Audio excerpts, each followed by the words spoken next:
nous avons le plaisir de recevoir ce soir Pierre Assouline. Pierre, bonsoir, merci. Bonsoir. D'être là, ami fidèle de Racines de Ciel. Alors, une petite présentation, en quelques lignes. Vous êtes natif de Casablanca au Maroc, vous êtes journaliste, écrivain, chroniqueur, professeur à Sciences Po et bien sûr membre de l'Académie Goncourt depuis 2012.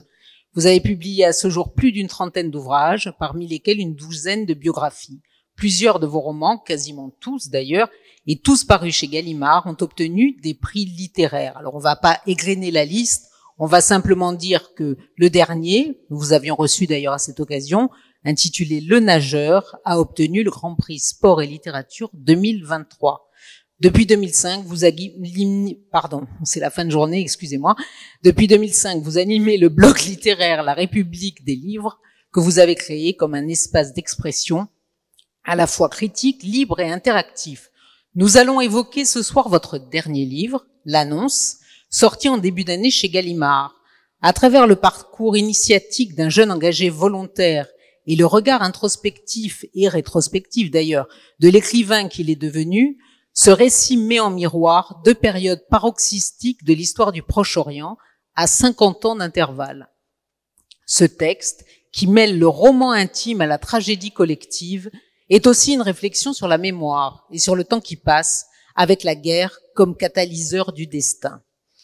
Alors une première question, Pierre Assouline, ce roman est articulé en deux parties. La première située lors de la guerre du Kippour en 1973 et la seconde au moment des massacres du 7 octobre 2023, soit 50 ans plus tard, presque jour pour jour. Et vous écrivez dans l'introduction que vous appelez l'avertissement, placé en début de texte, ce livre, j'aurais passé un demi-siècle à ne pas l'écrire, et à la fin de ce même avertissement, ce livre, j'aurais mis près d'un demi-siècle et 12 mois à l'écrire. Oui. Oui, mais pourquoi? Parce que dans la vie d'un écrivain, quel qu'il soit, chaque livre vient à son heure. Ce livre, il est évident, j'aurais pas pu l'écrire à 30 ans ou 35 ans. Parce que, voilà, j'étais pas disponible pour ça. Donc, en fait, depuis 52 ans, cette histoire, elle est là. Elle est complète. Elle attend son heure. Et il y a eu un moment, il y a quelques années, où je me suis dit, son heure, ça sera pour le 50e anniversaire de cet événement, qui était donc la guerre de Kippour, qui a été un événement pour beaucoup de gens dans le monde, et notamment pour les Israéliens et les Arabes, mais pour moi aussi à titre personnel. Et donc, 2 ou 3 ans avant cet anniversaire, je me suis dit, c'est le moment. Donc, je me suis lancé dedans. Et pour la première fois, j'ai écrit un livre sans aucune documentation. Parce que pour les biographies, comme vous vous en doutez, c'est évident, la documentation est considérable, vraiment considérable. Pour des romans aussi, parce que tous mes romans sont ancrés dans l'histoire. Et à chaque fois, je fais une enquête comme pour une biographie. Donc il y a beaucoup d'archives, beaucoup de témoignages, d'interviews, etc. Et là, pour la première fois, mon bureau était vide, il n'y avait que l'ordinateur. J'ai tiré un fil et tout est sorti. Et voilà. Alors, simplement, il y a eu un accident entre-temps, c'est que j'avais presque fini quand est arrivé le 7 octobre 2023, le massacre. Et donc, le soir même, je me suis dit, c'est impossible d'ignorer ça. Parce que ça intervient 50 ans, jour pour jour, presque heure pour heure, après la guerre de Kippour, le début de la guerre de Kippour. Donc, je pouvais pas l'ignorer. Et donc, j'ai créé cette seconde partie qui est actuelle. Donc, il y a une ellipse qui était pas prévue au départ entre la première partie et la deuxième partie, une ellipse de 50 ans. C'est pour ça que ce que vous disiez sur une méditation sur le passage du temps, oui, surtout quand on saute un demi-siècle dans la vie des gens, que les gens se retrouvent un demi-siècle après,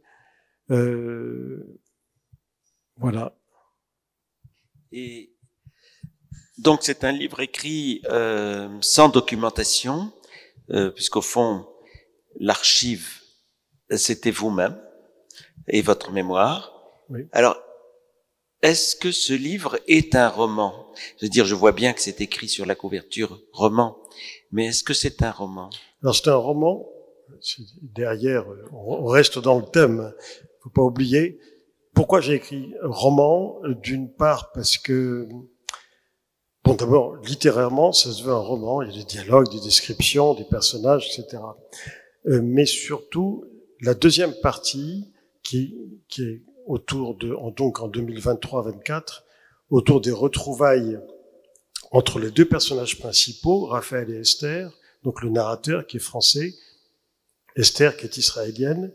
Ces retrouvailles n'ont pas existé, tout simplement parce que je n'ai pas retrouvé cette jeune fille 50 ans après. Je trouvais que j'allais pas aller voir l'état civil pour leur casser les pieds avec mon amoureuse d'il y a 50 ans, parce que je trouvais que c'était pas le moment, quoi. Ils étaient en train de chercher des ADN pour identifier des cadavres. Voilà, je ne voyais pas les embêter avec ça. Et de toute façon, retrouver quelqu'un 50 ans après, elle avait, je suppose, changé de nom une fois ou deux, elle s'était mariée, elle avait divorcé, la vie de tout le monde, quoi. La mienne et celle des autres. Donc c'était voué à l'échec. Donc ce que j'ai fait, c'est que d'abord tout ce que je raconte autour de ces retrouvailles, c'est-à-dire l'ambiance, les gens, la famille, les amis, tout ça, ça je l'ai vécu parce que j'y suis retourné juste après, peu après 7 octobre, et j'ai 2 fois. Et j'y ai vu mes amis, j'ai participé à beaucoup de choses, des manifestations, etc., etc. Et donc tout ça, qui est l'ambiance, l'atmosphère, qui est dans le livre, je l'ai vécu et c'est vrai. La seule chose, c'est que je ne l'ai pas retrouvé, donc j'ai reconstruit nos retrouvailles parce que je voulais qu'il y ait des retrouvailles. Et je voulais qu'il y ait cette observation, cette réflexion sur qu'est-ce qui change chez les êtres quand on les retrouve longtemps après. Ça, c'est de même que l'annonce, on va en parler, mais c'est quelque chose d'intemporel et universel. Les retrouvailles et le temps qui passe entre deux êtres qui se sont aimés, mais ils étaient très jeunes, mais ici, tout le monde, vous tous, je suis sûr que si on vous pose la question face à face, vous avez connu quelqu'un il y a longtemps, et puis vous l'avez perdu de vue, et puis vous l'avez retrouvé. Alors, le premier réflexe qu'on se dit, enfin qu'un homme se dit, qu'est-ce qu'elle a changé, hein. Bon. Et puis ça se calme très vite parce que dans le reflet, dans le regard de l'autre, il y a le reflet de sa propre modification physique, sa propre évolution physique. Donc ça se calme. L'important n'est pas le physique, l'important c'est qu'est-ce qui reste des vraies valeurs de la personnalité profonde de l'autre, ces valeurs morales en général, ces grands principes de vie. Et puis le regard aussi. Le regard, ça ne change pas. Autour, c'est autre chose, mais les yeux, le regard ne change pas. Et encore une fois, je pense que les valeurs ne changent pas, même si tout le monde évolue, évidemment, et s'enrichit de l'expérience de la vie, avec ses bonheurs et ses malheurs. Alors, ce que vous venez de dire, Pierre Assouline, donne un éclairage tout à fait différent à la deuxième partie du livre, qui, on le verra, est aussi chargée d'une très forte valeur symbolique, y compris par rapport à l'actualité et à la situation. On y reviendra sans doute, mais on va commencer par la première partie. Votre narrateur, donc Raphaël Abergel, séfarade d'origine marocaine, et dès sa jeunesse tenté par l'engagement politique qui rejoint d'ailleurs ses questionnements personnels. Vous écrivez, enfin il nous dit, vous voyez déjà, il nous dit « J'étais français le matin et juif le soir. Spinoza était l'un des rares à faire le lien entre mes deux conditions. » Oui, à 20 ans, on est étudiant, là en l'espèce, moi j'étais étudiant en histoire à Nanterre et en arabe classique au Langso. On est étudiant, on fréquente des étudiants, faut pas oublier, on est 2 ou 3 ans après mai 68. C'est très important pour l'ambiance.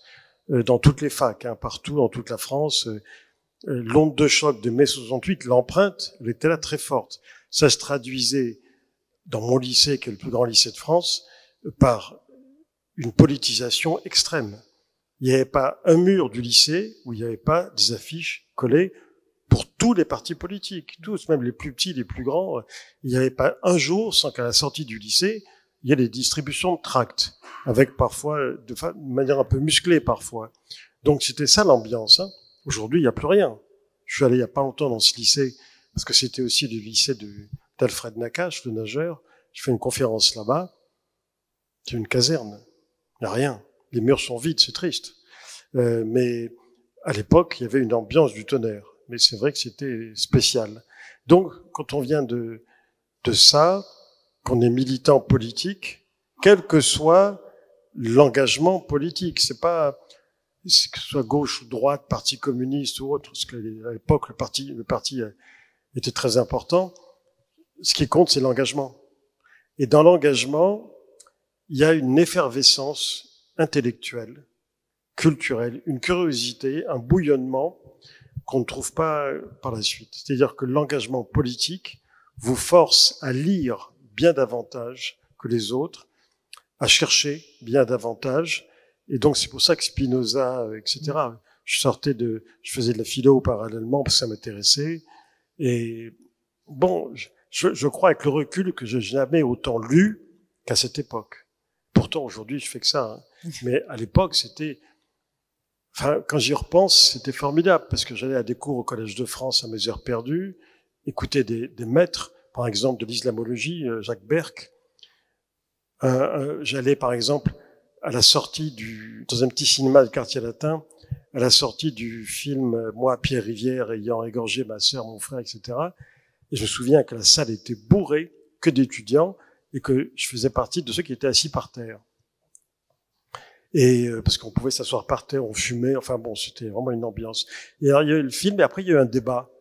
Et au moment du débat, il y a un étudiant qui a dit mais l'auteur là, Michel Foucault, s'il était là, on pourrait lui demander. À ce moment-là, il y a un mec qui se lève à côté de moi, c'était Michel Foucault, qui était assis par terre lui aussi, très reconnaissable à son crâne chauve, et qui a pris la parole et qui a répondu aux questions.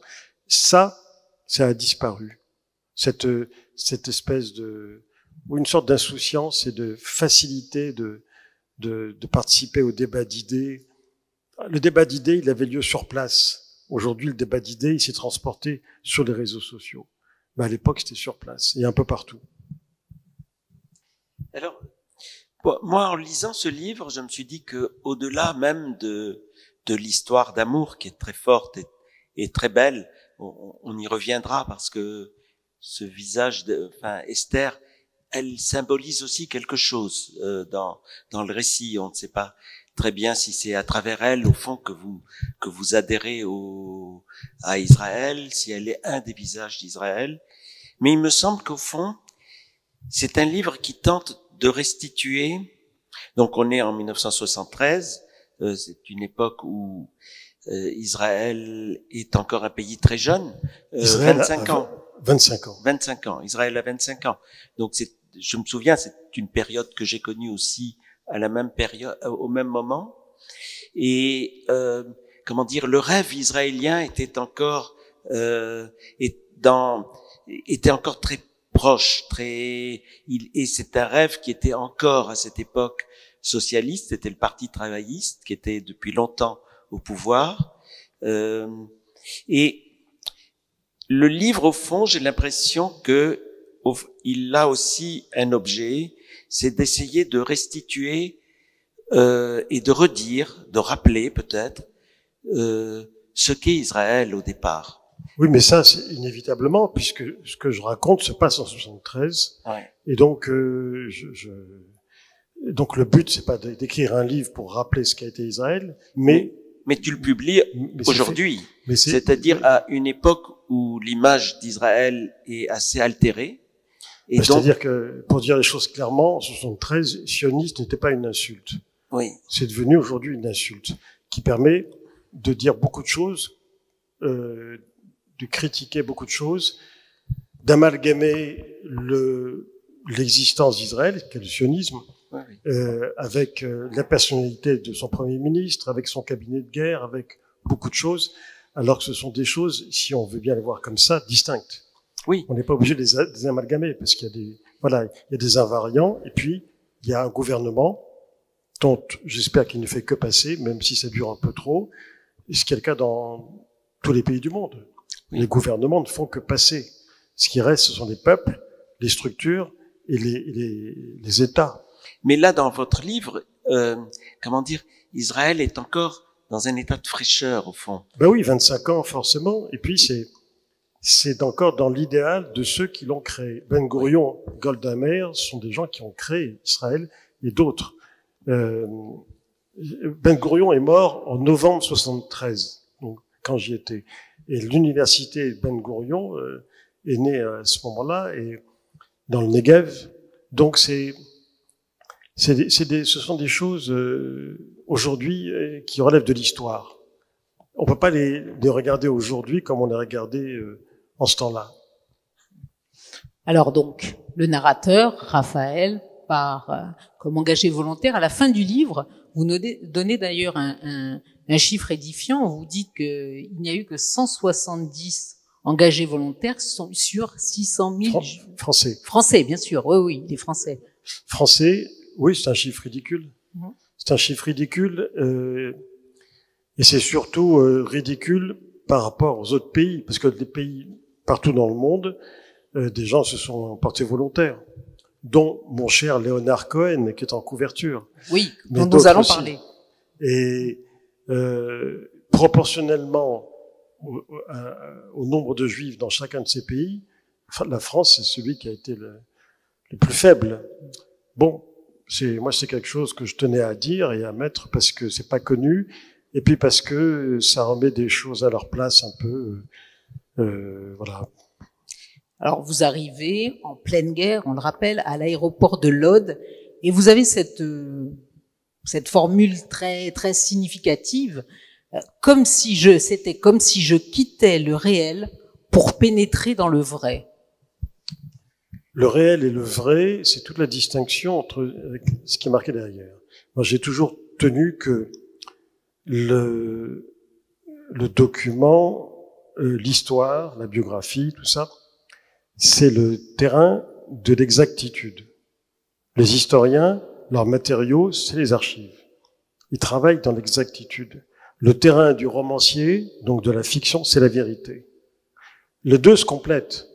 Ce que j'essaye de faire avec des livres comme Sigmaringen, ou comme Lutetia, ou comme Tu seras un homme, mon fils, ou comme celui-ci, c'est la mise en scène de l'histoire, avec un grand H, par les moyens de la littérature. Mais sur le fond, c'est un travail de fond d'historien, mais par un écrivain. Donc j'essaye et de faire rejoindre les deux disciplines qui me sont chères, qui sont pas seulement des disciplines au sens universitaire du terme, mais qui sont d'un côté une vision du monde et de l'autre une sensation du monde. La vision du monde, c'est Thomas Mann. La sensation du monde, c'est Virginia Woolf. Alors, mon ambition, c'est d'être à la fois Thomas Mann et Virginia Woolf. Donc, comme vous voyez, je vise haut. Faut toujours, comme disait le général de Gaulle, il faut toujours viser au plus haut, il y a moins de monde. Alors, qu'est-ce que ce séjour en Israël a transformé dans le jeune homme de 20 ans que vous étiez? Beaucoup de choses, puisque, 20 ans, c'est un moment clé, dans la vie de chacun. Je sais plus si c'est Simon ou Mauriac qui disait, à 20 ans, on est achevé d'imprimer. Bon, moi, la formule me va très bien. C'est vrai pour moi, l'essentiel est là. La maison est construite, la charpente est construite. Après, on passe une vie à rajouter des étages, à embellir la maison. Mais l'essentiel est déjà là. Ça, c'est mon point de vue.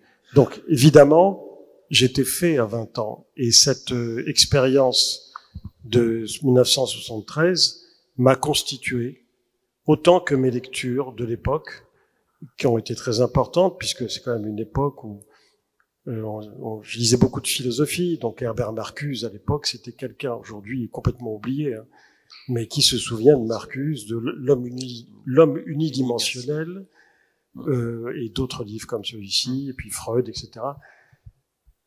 Voilà, donc ça m'a changé parce que on peut pas vivre de l'intérieur un pays en guerre avec ses habitants, etc., sans être modifié. C'est impossible. Ou alors il faut être de marbre et être un grand indifférent. C'était pas du tout mon cas. Moi, je voulais vivre avec eux et aider à ma façon. Donc, aider, c'est-à-dire travailler, remplacer quelqu'un. Puisque tout le monde était au front, il n'y avait plus d'hommes nulle part, ils étaient tous au front. Et il faut quand même rappeler, parce que tout le monde n'a pas la guerre de Kippour en tête. Le 6 octobre 1973, les armées égyptiennes et syriennes ont envahi Israël, en commençant par le Sinaï occupé et par le Golan, avec l'objectif d'aller le plus loin possible. Et ils ont été très vite soutenus par l'ensemble du monde arabo-musulman, qui ont envoyé des équipes médicales, qui ont envoyé des armes, qui ont envoyé même parfois des soldats, puisque même le Maroc, c'est quand même tout à fait à l'autre bout, le Maroc a envoyé une brigade qui a été décimée sur le Golan, dans une des batailles du Golan, mais ils ont quand même envoyé une brigade. L'ensemble du monde arabo-musulman avait, ce qui est attendu, avait fait bloc, et cette guerre, il a fallu 10-15 jours pour inverser le destin qui était quand même très sombre. Au départ, sombre pour les Israéliens. C'était la première fois qu'ils subissaient un revers. C'était la première fois qu'ils avaient une attaque surprise de cette ampleur. Alors on peut en discuter, mais bon, étant donné, moi je considère qu'il n'y a pas eu 7 ou 8 guerres d'Israël, il y a une guerre sans fin. Depuis 1947, 48, ça n'a jamais cessé. Avec différents fronts, avec différentes occurrences, etc. Une guerre sans fin. C'est-à-dire c'est un pays, un peuple qui n'a jamais connu la paix. Il y a des instants de pause, mais moi je vois ça comme un... Alors évidemment, les gens à l'extérieur disent quelle résilience extraordinaire, ces Israéliens, ils sont... Pour moi, c'est pas de la résilience, c'est la fuite en avant. C'est une fuite en avant parce qu'il n'y a pas le choix, tout simplement. Et Golda Meir l'avait dit à l'époque. Je la cite souvent parce que je la regrette. Bon, j'étais, idéologiquement engagé au Parti travailliste et donc Golda, Ben Gourion, tout ça, c'était des héros de l'époque, parce qu'à l'époque, Israël était gouverné à gauche. Faut quand même le rappeler. Et donc Golda Meir disait toujours, on gagne. Et on gagnera parce qu'on n'a pas le choix. Parce que si on perd, on peut pas perdre une seule guerre. Cette idée-là a perduré. Et aujourd'hui encore. Et même dans le conflit avec l'Iran, c'est encore très présent. En tout cas, c'est une conviction partagée par beaucoup d'Israéliens, quelle que soit leur tendance politique. C'est-à-dire que Golda Meir, qui va démissionner à la suite des conséquences de la guerre de Kippour... Elle n'était pas obligée. Elle l'a fait parce qu'elle avait un sens de l'honneur. Elle a dit, je suis Premier ministre, je suis responsable. Bon, même si les chefs d'état-major, chefs du Mossad, du Shin Bet ont démissionné, il y en a un qui a oublié de démissionner, mais on l'a quand même montré à la sortie, c'était Moshe Dayan, ministre de la Défense, qui s'était accroché, mais elle, Golda Meir, a fait ce que Netanyahou aurait dû faire le 8 octobre 2023, étant responsable. Avant d'engager la guerre, juste avant, il aurait dû démissionner, et voilà. Bon, ça c'est encore une autre histoire. Mais c'est intéressant parce que c'est aussi une période, c'est-à-dire que c'est encore l'époque où le Parti travailliste, à travers Golda Meir, mais aussi Rabin qui va lui succéder, reste encore dans l'orbite, disons d'une certaine gauche. À partir ensuite, on a vers les années 1990, vers la fin des années 90, on a le Likoud qui arrive au pouvoir et qui l'est jusqu'à présent. Alors, est-ce que, par exemple, ce livre marque une nostalgie envers un pays qui, à l'époque, était encore dans cette orbite-là? Je l'ai pas écrit dans ce but, puisqu'encore une fois, ce que j'ai voulu écrire, c'est ce que j'avais vécu, essayer de le comprendre, et à travers ça, brosser un portrait de femme. C'est le portrait d'Esther. Pour moi, du début à la fin, c'est ça. Et c'est le plus important. Après, se greffent des choses qui, oui. Alors, la nostalgie de cette époque, je peux pas le cacher, oui. Je suis nostalgique de cette époque. Pas parce que j'étais jeune et que je le suis beaucoup moins, parce que quand on est nostalgique, quand on dit c'était mieux avant, c'est toujours sous-entendu, c'était mieux avant parce que nous étions jeunes, hein, bien sûr. Mais là, il s'agit pas de ça. Il s'agit pas de ça. Il s'agit que c'était mieux. C'est pas que c'était mieux avant, c'est que c'était un autre esprit. Mais là, tout a évolué. Tous les pays ont évolué. Pourquoi Israël n'évoluerait pas? Alors, dans un sens, voilà. Il y a de bonnes évolutions, mais là, on est passé dans un autre registre avec. Oui, mais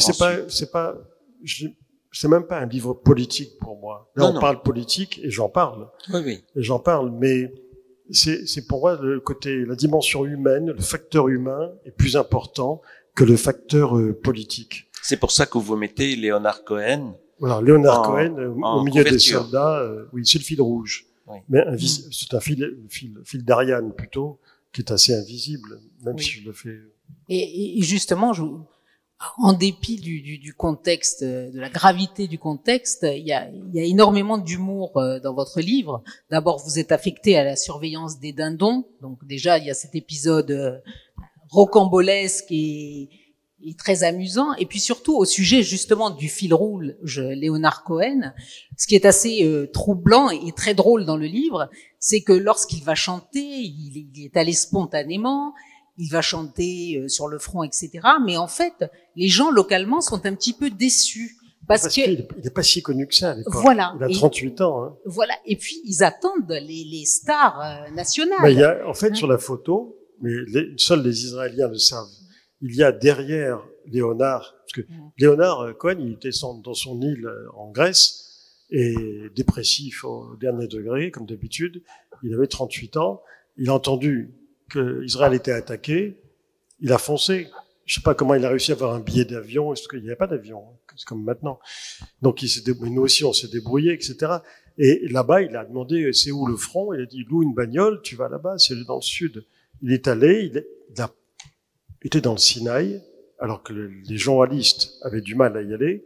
Il a traversé le canal de Suez avec sa guitare sur le dos et son sac à dos, ce qui est quand même, mais enfin c'est Leonard Cohen, hein, c'est pas n'importe qui. Et puis là, il chantait assis sur une caisse à savon. Et sur la photo, celui qui est derrière, c'est un type qui l'admirait et qui l'a accompagné pour être un peu son guide, parce qu'il parlait pas l'hébreu ni rien. C'est Mati Caspi. Mati Caspi, ça a été un très grand chanteur, encore aujourd'hui, qui est un peu le Bob Dylan ou le Leonard Cohen israélien. Et il est sur la photo parce qu'il l'a pas lâché. Et moi, quand j'ai entendu ça, je dis merde, Leonard Cohen est là, en Israël, il donne des concerts sauvages, mais il faut que j'y assiste. Alors, comme le week-end on travaillait pas, je me suis mis à la recherche de Léonard.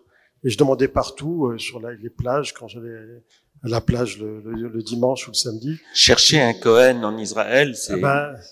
c'est ce que m'a dit une dame que j'ai embêtée à l'office du tourisme à Jérusalem, parce qu'il n'y avait personne, il n'y avait pas de touristes, hein.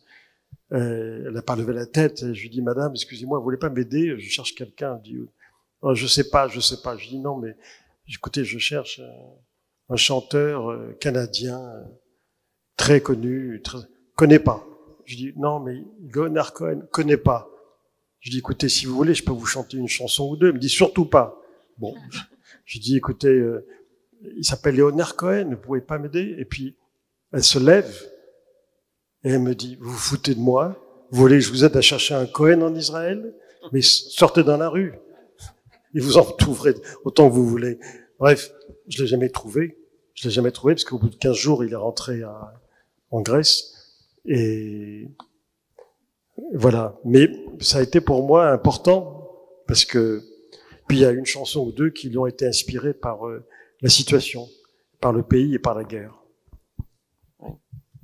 Alors, vous revenez souvent dans ce livre, enfin au moins à 2 occurrences, sur le concept grec, de kairos, le moment décisif, le point de basculement.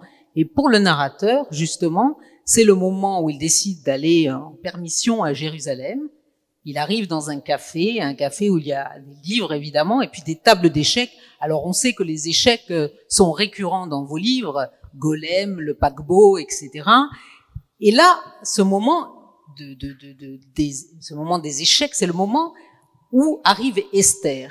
justement ce merveilleux personnage qu'il rencontre parce qu'il joue avec elle aux échecs. Et Esther, outre ses qualités intrinsèques, occupe une fonction particulièrement délicate au sein de l'armée israélienne qui explique justifie le titre.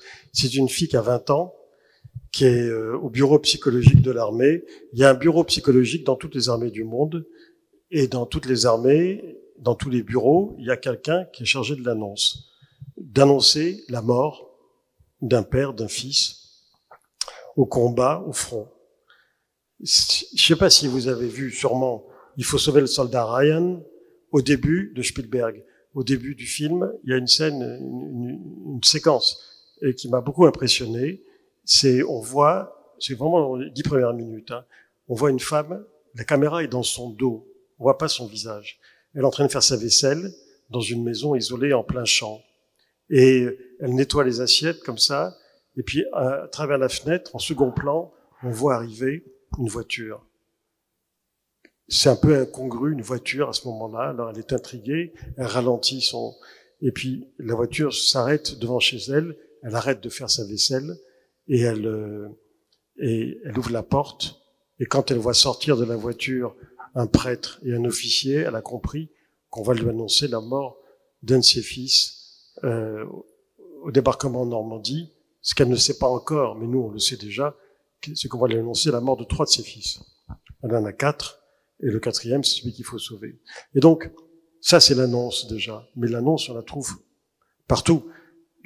Ce qui est universel et intemporel, ce que recherchent tous les écrivains d'universel et intemporel, dans l'annonce, c'est qu'on a tous été confrontés dans nos vies soit à annoncer quelque chose de grave, soit à recevoir quelque chose de grave. C'est-à-dire, d'abord et avant tout, la mort de quelqu'un. Hélas, pour moi, ça a commencé à 16 ans, mais je connais personne qui n'a pas soit annoncé la mort de quelqu'un, soit reçu l'annonce de quelqu'un de proche, quelqu'un de la famille. Mais ça peut être aussi l'annonce d'une séparation, l'annonce d'un divorce, c'est un tremblement de terre, même l'annonce d'un licenciement. Quand on passe 35 ans dans une entreprise et qu'on vous dit c'est fini, il faut partir, je veux dire, c'est un séisme. Donc ces annonces, personne n'est préparé ni à les formuler, ni à les recevoir. C'est normal. Alors, la seule fois où ça m'a intrigué, cette histoire d'annonce à laquelle je pense depuis longtemps, il y a très longtemps, mon père était malade, il était dans le coma, et donc pendant 8-10 jours, j'étais au service de réanimation où il était. Et je parlais avec le médecin-chef. Et je l'entendais parler à des familles. C'est quand même service de réanimation, hein. Et je l'ai pris à part, je lui ai dit, mais on vous a formé à annoncer aux gens un cancer, une mort prochaine, quelque chose comme ça. Il me dit non, on nous a pas appris, alors on sait ou on sait pas, on se débrouille.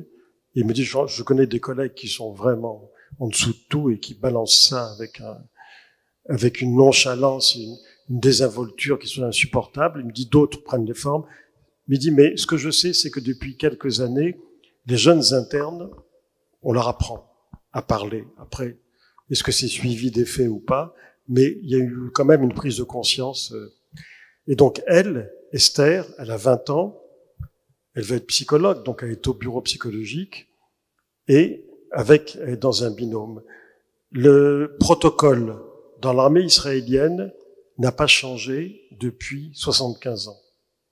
Comme c'est un pays qui est tout le temps en guerre, une guerre sans fin, ils ont besoin malheureusement de ça. Mais ce protocole a évolué sur un point. Depuis 7 ou 8 ans, ou 10 ans, je sais plus, la jeune fille n'a pas 20 ans, mais 30 ans. C'est-à-dire qu'ils se sont enfin rendus compte qu'à 20 ans, pour une fille, c'est lourd, c'est épuisant, c'est éprouvant, psychologiquement, émotionnellement, d'avoir parfois à faire cette chose 2 ou 3 fois dans la journée. Parce qu'à chaque fois, elle provoque un séisme. Ce binôme qui va taper à une porte, c'est que, à jamais, la personne qui va recevoir ce qu'ils vont dire, ben, il y aura un avant et un après pour toute sa vie. Donc, et le protocole qui a été mis au point dans l'armée, c'est première chose, vous êtes toujours deux, un officier madré et une jeune fille. Deuxième chose, ne garez jamais la Jeep devant l'endroit où vous devez aller. Parce que dès qu'on voit la Jeep de l'armée et qu'on est israélien, on sait que c'est pour annoncer quelque chose de grave. Alors, dès qu'on voit la Jeep, même chez un voisin, tous les voisins arrivent. Et là, c'est ce qu'il faut éviter. Parce que parfois même, ils peuvent venir avant même qu'on ait eu le temps d'annoncer. Donc, garez-vous à l'autre bout de la rue, devant rien du tout, ou devant un magasin. Deuxième chose, repérez l'endroit. Est-ce que c'est un appartement dans un immeuble ou bien une maison isolée? Ceci pour vous préparer. Si c'est une maison isolée, donc un rez-de-jardin, ça va. Si c'est un appartement dans un immeuble, il y a un risque de défenestration. Parce que c'est arrivé que des gens recevant ce choc, aussitôt, pensent ne pas pouvoir y survivre et se jettent par la fenêtre. C'est arrivé. Donc si c'est un rez-de-jardin, il y a déjà un risque en moins. Puis troisième chose, ne sonnez pas. Une sonnette, très souvent, c'est violent. C'est un coup violent. Donc, écoutez à la porte, voir s'il y a des gens, tapez à la porte tout doucement. Ensuite, quatrième chose, ne prenez pas les gens dans vos bras. Enfin, la plupart du temps, c'est une femme à qui on annonce ça, parce que les soldats sont jeunes. Donc, ceux qui sont au front, ils ont en général une jeune femme et des jeunes enfants. Donc, ne prenez personne dans vos bras, pas de câlin. Il y aura une équipe psychologique qui va venir le soir même, pendant les 8 jours du deuil, et qui s'occupera de ça. Vous remettez un papier administratif et vous expliquez ce qui s'est passé. Mort au combat, tel jour, dans telles conditions, dans telles circonstances. Sauf que, il faut être pragmatique. Quand vous annoncez, on vous dit de pas rentrer dans la maison, mais si la personne devant vous s'écroule, vous la laissez tomber? Non. Vous la prenez dans vos bras. Et si vous la prenez dans vos bras, vous la transportez dans la maison. Voilà, c'est pas prévu par le code, mais c'est pas grave, on le fait quand même. Donc moi j'ai un peu participé parce que j'étais avec ma copine Esther le week-end, enfin pendant le Shabbat, et on se baladait, puis parfois même en fin de journée, et de temps en temps il fallait aider. Tout ne fonctionne pas.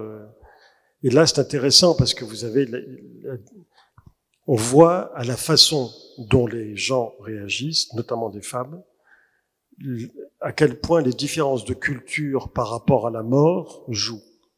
Dans des familles ashkénazes, l'événement est pris de plein fouet, calmement, parce qu'on pense tout de suite aux enfants petits, à ne pas montrer une mère qui s'écroule, etc., etc.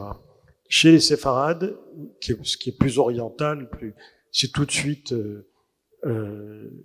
d'abord c'est le déni. Le déni, c'est pas vrai. Je lui ai parlé hier, je lui ai montré l'échographie de notre enfant, c'est impossible. Donc le déni. Et après le déni, c'est une explosion de violence contre le messager. Comme si, en tuant le messager, on allait tuer le message. Mais non, on tue pas le message. Le message, il est là, il n'y a rien à faire. Et donc là, c'est en général, comme c'est souvent le cas en Orient, au Mashrek, au Maghreb, une explosion de larmes, de déploration, de refus de la nouvelle. Alors, mais juste en choisissant de donner pour titre au livre l'annonce, donc le protocole de l'annonce de la mort des soldats, est-ce que au fond, ce que vous avez voulu rappeler, c'est que c'est une chose qui est devenue beaucoup moins perceptible aujourd'hui, c'est la vulnérabilité d'Israël. Alors, je vais vous répondre là-dessus, mais d'abord, le titre. Je l'ai appelé l'annonce, et puis, en cours de route, j'ai changé de titre. Je l'ai appelé Le cœur brisé, qui je trouve est un très beau titre, qui a juste un défaut à l'usage. Je l'ai essayé pendant quelques mois. c'est que le cœur brisé fait penser à une histoire d'amour. Ce que c'est aussi, bien sûr. Mais le cœur brisé, c'était trop romanesque, trop romantique. Pourquoi le cœur brisé? Parce que à un moment, Esther va flancher, c'est-à-dire qu'elle va annoncer 3 ou 4 fois dans la journée et elle va tomber dans le coma. Et donc elle est hospitalisée, mais c'était il y a 50 ans. Il y a 50 ans, on ne savait pas bon nombre de choses sur le plan médical, scientifique qu'on sait aujourd'hui. Et il y a 50 ans, on disait, enfin c'est ce qu'on me disait à moi et à sa famille, elle a flanché parce que le cœur n'a pas supporté. Voilà, elle est restée dans le coma 8-10 jours. Il disait aussi une sorte d'infarctus, voilà. Sauf que depuis 50 ans, on a appris ce que c'était. Parce qu'une équipe japonaise de cardiologues a isolé ce syndrome. Ça s'appelle le syndrome de Tsukuyobuno. Je crois que c'est ça. Et donc, pour ne pas le dire en japonais, on appelle ça le syndrome du cœur brisé. C'est quelque chose qui concerne les femmes qui ont une accumulation de stress dans une seule journée. Cette accumulation a un effet sur les vaisseaux qui irriguent le cœur et ça bloque quelque chose. Aujourd'hui, on le traite. Avant, on pouvait en mourir un petit peu. Maintenant, en principe, c'est soigné comme on soigne un AVC aujourd'hui dans l'urgence, mais on le soigne, ça se soigne très bien. Et chose incroyable, on parlait de Kairos, quand j'écrivais le chapitre où Esther, en 73, se retrouve à l'hôpital et complètement dans le coma, donc inconsciente et tout, j'écrivais ça. Et il se trouve que je lis tous les matins, je fais une revue de presse depuis toujours, hein, mais maintenant en ligne uniquement, pendant 1h30. Presse étrangère, presse française, et notamment la presse israélienne, pour me tenir au courant. Et je découvre dans un journal israélien, le jour où j'écris ce chapitre, un reportage sur une israélienne, une soldate réserviste de 40 ans, qui avait été à 20 ans une annonceuse, et qui, 20 ans plus tard, comme réserviste, est à nouveau mobilisée. Et elle était interviewée avec sa photo sur son lit d'hôpital, et elle avait eu le syndrome du cœur brisé, exactement ce qu'avait vécu Esther autrefois. Alors, on ne peut pas parler de ce titre, l'annonce, sans évoquer, bien sûr, le livre de David Grossman, dont vous parlez dans votre livre. Une femme qui a l'annonce. Absolument, paru en 2011. David Grossman, qui a d'ailleurs vécu l'annonce dans sa propre chair. Il était important pour vous aussi d'en parler dans ce livre. Oui, parce que, bon, comme beaucoup de gens, j'ai été très impressionné par le roman de David Grossman, Une femme fut à l'annonce, qui raconte quoi? Qui raconte, c'est un livre qui a eu un énorme succès, traduit dans le monde entier. C'est un roman qui raconte l'histoire d'une Israélienne dont le fils est au combat, en première ligne, dans la guerre du Liban, dans une des guerres du Liban, et elle a peur de l'arrivée d'une jeep et d'un officier et d'une jeune fille pour lui annoncer la mort.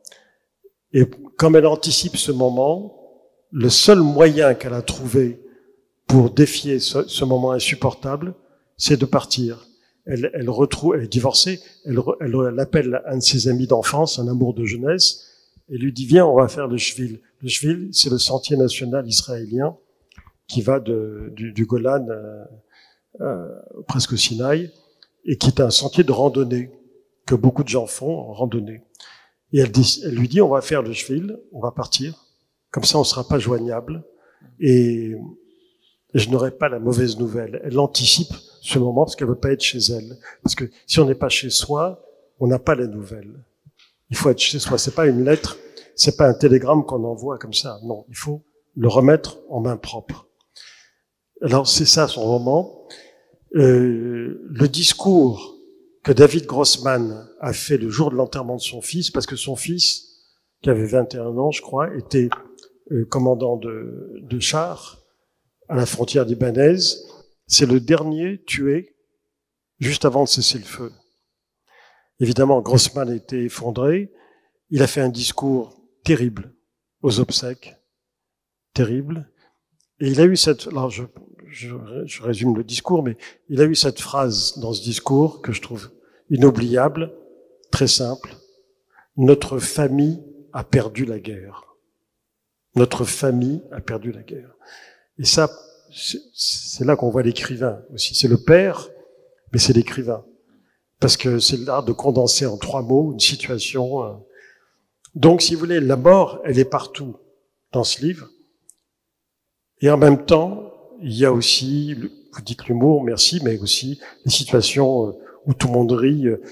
Et ça, outre que c'est moi, c'est le fait que en 73, en pleine guerre, pour se changer les idées, un soir, elle m'a dit, on va aller au cinéma. Et on a été je sais plus dans quelle petite ville, on a été au cinéma voir un film japonais doublé en hébreu, enfin j'ai rien compris, mais peu importe. Ce qui m'avait frappé, c'est que c'était plein de soldats, qu'on marchait sur les mitraillettes, elles étaient par terre, et qu'il y avait une ambiance du tonnerre, et qu'on buvait, on fumait, on faisait la fête, que ça rigolait beaucoup, parce qu'il fallait décompresser. Bon, mais c'est ça aussi que les gens ne voient pas quand ils parlent de ce pays, c'est que c'est d'une complexité. Il y a ce portrait de femme qui est au centre du livre, et au fond, par moments, on a presque l'impression que elle est Israël elle-même, c'est-à-dire qu'à travers elle, c'est d'un pays dont vous tombez amoureux. Mais Esther, qui est une femme très émouvante, très séduisante aussi, vous dites à un moment donné qu'il y a une lacune chez elle. Une lacune. Elle n'a pas d'humour. Et plus exactement, elle n'a pas l'humour juif, et elle a une gravité. Alors, je trouve ça intéressant parce qu'au fond, l'humour juif, c'est l'humour qui est né de la diaspora. C'est un humour qui vient de bien plus loin qu'Israël, qui est très ancien, qui s'est forgé dans l'exil, dans les situations difficiles. Et je me demandais si, au fond, en acquérant cette gravité de personnes cette gravité de gens qui ont traversé des événements difficiles, Israël avait perdu l'humour juif. Encore faut-il le définir. Pour moi, vous en donnez quelques exemples. Il y a il y a des exemples et des définitions. Pour moi, l'humour juif, c'est comme l'humour, mais en mieux. Oui, vous dites c'est comme l'humour allemand, mais avec l'humour en plus. Oui. Voilà. Ben oui, parce que non, mais il y a des exemples d'humour, parce que quand on dit l'humour juif, déjà l'humour ashkénaze, l'humour séfarade, c'est pas la même chose. L'humour séfarade, c'est de dire quand un ashkénaze pèle un oignon, c'est l'oignon qui pleure. Oui. Parce que tout ce qu'il raconte est tellement tragique. Bon, vous voyez, chaque fois c'est une sensibilité qui s'exprime à travers l'humour.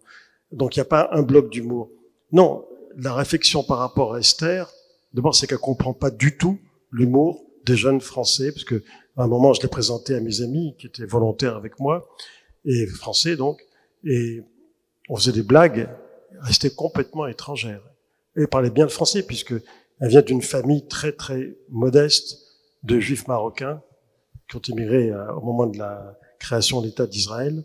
Et donc, elle connaissait bien le français, mais restait totalement hermétique à notre humour de Parisien, totalement hermétique.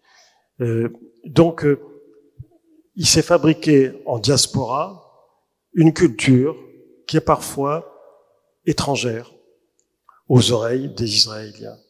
Il y a des choses qui sépareront toujours. Ce qui choque les Français quand ils émigrent en Israël, c'est la façon dont se conduisent les Israéliens dans la vie de tous les jours. Ils n'ont pas de manière. Ils sont pressés. Quand on est en guerre, c'est-à-dire tout le temps, on ne peut pas perdre son temps dans les salles à Malek. Moi, j'ai compris ça en une fois. Je prends un bus. Je devais déposer quelque chose à la banque. Je prends le bus, je fais la queue. Au moment de monter, tout le monde m'est passé dessus. Et je suis monté en dernier. Mais tout le monde m'a écrasé les pieds. Et je suis monté en dernier. Ça n'arriverait pas à Paris ou en France. On vous laisse passer et puis voilà. Mais au moment de sortir du bus, comme on m'a vu chercher sur une carte l'adresse où je devais aller, il y a 2 ou 3 Israéliens qui se sont proposés, ils m'ont dit « Je vais t'accompagner. C'est un peu compliqué à trouver, je vais t'accompagner. » Jamais ça sera arrivé en France. On vous va chercher sur une carte, on s'en fout. Et si vous dites « Je peux vous aider », on prend ça pour une agression, parce qu'on a un peu peur. Paris, tout le monde a peur. Bon, eh bien, ça, pour moi, c'est Israël, dans la vie quotidienne. Dans la vie quotidienne. Et c'est important, la vie quotidienne. Alors, il y a la question il y a aussi une question qui apparaît à intervalles réguliers dans le livre, c'est la question de la langue, la question linguistique. Par exemple, on a parlé des parents d'Esther qui viennent du Maroc. Leur langue, la langue des secrets chez eux, c'est l'arabe. Il y a le livre, il y a beaucoup de mots en yiddish également. Et puis surtout, vous vous attachez, dans plusieurs pages, à parler de la figure particulièrement importante d'Eliezer Ben Yehuda. Qui vous a beaucoup marqué. Qui m'a beaucoup marqué, absolument, absolument. Parce que d'abord, vous avez cette phrase, vous dites, c'est par la langue que l'on pénètre l'âme d'un peuple. Donc c'est aussi, la langue est aussi l'élément par lequel on la constitue, ou on la... Quel que soit le peuple. Absolument, absolument. Moi, j'ai des amis qui me parlent du Japon parce que ça les passionne. Je leur demande s'ils parlent japonais, ils me disent non, pas un mot. Je dis, tu resteras toujours en surface. Ne pas connaître la langue, c'est se condamner à rester en surface. On peut avoir de l'empathie pour des gens, les connaître bien, connaître les usages. C'est une connaissance livresque, parfois empirique, mais si on n'a pas la langue, c'est extérieur et c'est superficiel de toute façon. Alors, ce qui est intéressant dans la figure de Ben Yehuda, c'est non seulement le fait que l'hébreu, on le sait, est une langue sacrée, donc lui l'a adapté, l'a modernisé à un usage quotidien, et puis surtout, c'est la méthode. Alors, je vous interromps juste. Oui. Sur langue sacrée, c'est intéressant. Oui. La meilleure réflexion sur ce sujet-là, c'est Amos Oz, très grand écrivain israélien, moi, il y a quelques années, qui disait « Le problème de la littérature israélienne, c'est qu'elle utilise la langue des prophètes pour dire que le héros descend des poubelles. » Et c'est exactement ça. C'est ce que vous dites. Absolument. Mais c'est ce qu'on fait d'une langue sacrée. Je disais ça justement en référence à cette citation d'Amos Oz que vous reprenez dans le livre. Absolument. Oui. Et Ben Yehuda, c'est celui qui, émigrant en Israël, enfin en Palestine à l'époque, comprend tout de suite qu'il faut une langue nationale. Et à l'époque, les pionniers du sionisme se disputent parce qu'il y en a qui veulent faire du yiddish la langue nationale. On leur dit oui, mais enfin, il y a des juifs dans le monde arabe, s'ils viennent, on va pas se mettre à apprendre le yiddish. Et donc, il y a des discussions sans fin, et il fait admettre qu'il faut restaurer l'hébreu biblique pour en faire un hébreu moderne, ce qu'on appelle l'ivrite. Il va se battre pour ça. Et ce qui est intéressant, parce qu'il a écrit ses mémoires, hein, c'est un très grand homme, Ben Yehuda. Ce qui est intéressant, c'est que le premier Israélien qui a parlé hébreu n'est autre que le fils de Ben Yehuda. Quand il est né, son père lui a interdit d'aller à l'école et de sortir pour ne pas qu'il entende d'autres langues. Il lui a dit, tu ne parleras que l'hébreu. Donc, lui et sa femme, ils ont enseigné l'hébreu moderne à leur fils à la maison et ils l'ont fait l'école pour compenser. Parce qu'ils ont dit, il faut que tu n'entendes que l'hébreu, parce que sinon, ça va être du yiddish, de l'allemand, du polonais, etc., et de l'arabe, et ça va être un méli-mélo qui correspond au balagan linguistique actuel à l'époque, donc dans la Palestine du mandat britannique. Et donc, cet enfant est le premier Israélien à parler hébreu. Moi, j'ai pris conscience de l'importance de Ben Yehuda dans une conversation avec mon ami Eli Barnavi. On parlait de l'avenir d'Israël et il m'a dit, tu sais, peut-être que tout disparaîtra. peut-être que ce pays est voué à disparaître, parce on en est convenu, lui et moi, il y a un tel cercle de la haine autour. Et aujourd'hui, pas seulement sur le terrain, mais cercle de la haine en Europe, dans les campus européens, etc. Les jeunes aujourd'hui sont formés à une telle haine que peut-être qu'Israël, dans les temps à venir, disparaîtra. Mais, dit-il, la plus grande victoire du sionisme, et ça disparaîtra jamais, c'est la résurrection d'une langue antique pour en faire une langue moderne. Et ça, c'est pour, il disait, ça c'est la plus grande victoire du sionisme. Et lui, c'est un amoureux de sa langue. Il a un plaisir, un bonheur, une volupté à parler l'hébreu. Alors peut-être une dernière question avant qu'on ouvre le débat avec la salle. Au fond, dans ce livre, on a à peu près 50 ans de la vie d'Israël qui est évoquée, surtout évidemment les années 60, autour de 73, mais ça va jusqu'à 2023. Et vous évoquez d'ailleurs les différences entre les deux traumatismes qui ont affecté Israël, c'est-à-dire la guerre de Kippour et le 7 octobre. Mais vous ne dites pas un mot de ce troisième traumatisme qui affecte toutes les communautés juives du monde d'ailleurs, qui est la guerre de Gaza qui a suivi, c'est-à-dire et qui dure encore. Oui, parce que ce que je raconte se passe en Israël. Et c'est quand même l'histoire de deux êtres qui se retrouvent 50 ans après. Et pour moi, ces retrouvailles, c'était plus important. Je parle pas de la guerre de Gaza, j'ai pas été à Gaza, et c'est pas un livre de géopolitique.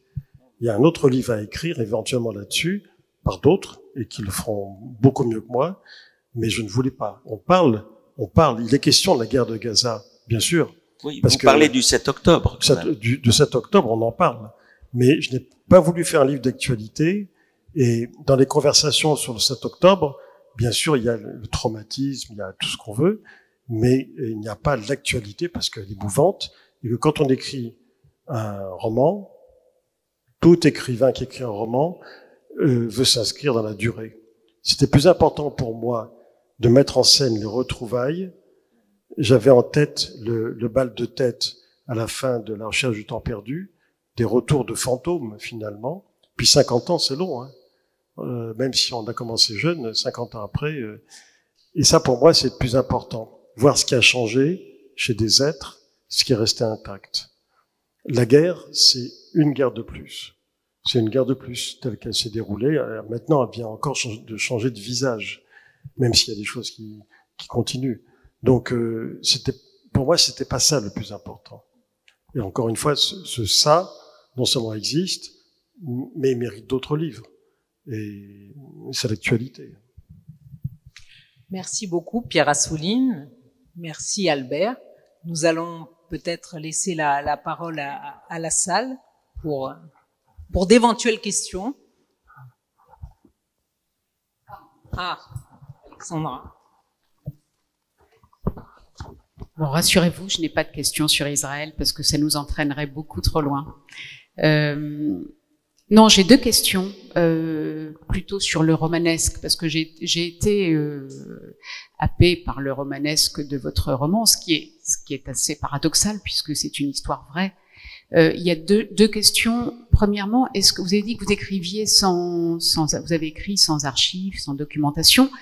Vous n'avez jamais tenu un journal dans lequel vous écriviez quand vous étiez là-bas, vous n'avez jamais pris de notes non, ça vous a jamais tenté? Je n'ai pas tenu de journal, et en fait, j'ai jamais tenu de journal de ma vie. On demande souvent si je tiens un journal de ce que j'entends comme méchanceté à l'Académie Goncourt. Même ça, je tiens pas de journal, tout simplement parce que écrire, ça me fatigue. Et comme j'écris toute la journée plein de choses, là, j'ai pas envie d'écrire un journal. Mais à l'époque, j'écrivais pas. J'avais 20 ans. Et non, ça m'est pas venu à l'idée. C'était pas dans mon esprit. Vous savez, à l'époque, je me prenais pas du tout pour un écrivain. Je ne me projetais pas comme un écrivain, mais comme un futur journaliste. C'était ça mon rêve. Et je l'ai exaucé, et je le suis encore. Je ne pensais qu'à ça, être journaliste. Et je vais même vous dire, j'ai chez moi un paquet de lettres comme ça que j'écrivais à mes parents et qu'ils m'ont restitué. Ben, j'ai même pas eu la curiosité. Je dis, je vais le faire, je vais regarder. Non. J'ai même pas été regardé. Ah oui, c'est étonnant. C'est étonnant. Hein. Ouais. Deuxième question, parce que je découvre donc en vous entendant ce soir que c'était pas la fin qui était prévue au début, puisque le 7 octobre a fait irruption dans votre écriture, et donc vous avez changé la fin. Mais donc, quelle était la fin prévue s'il n'y avait pas eu le 7 octobre? La fin, c'était quand même, j'avais prévu de retourner 50 ans après avec 3 ou 4 de mes copains de l'époque. On avait toujours dit, dans 50 ans, si on est encore vivant, on retournera là-bas pour prendre la mesure du chemin parcouru, pour voir où en est Israël, etc., pour juste quelques jours entre nous, on est 3 copains, on s'est pas quittés depuis l'époque, 4 copains. La chanson de Patrick Bruel. Pardon? C'est la chanson de Patrick Bruel. Oui. On se retrouve, voilà. Je préfère Léonard Cohen. Hein. Voilà. Et je connaissais pas cette chanson, mais je connais pas très bien Patrick Bruel, pardon. Mais on avait prévu ça. Donc, ce que j'avais imaginé, ça aurait été un chapitre conclusif, c'est 50 ans après, et on aurait été là-bas, mais ça aurait été plus bref. Et puis, il aurait peut-être pas été question de retrouvailles, je suis pas sûr. Avec l'idée de retrouver Esther? Oui, peut-être. Parce que vous auriez dû demander à Eric Fotorino de la retrouver, il est très bon pour ça. Très fort. Fotorino et Modiano sont les plus forts pour retrouver les gens après. C'est l'agence Fotorino, vous vous adressez directement. Bon, merci à vous tous, merci au public d'être là, merci à nos...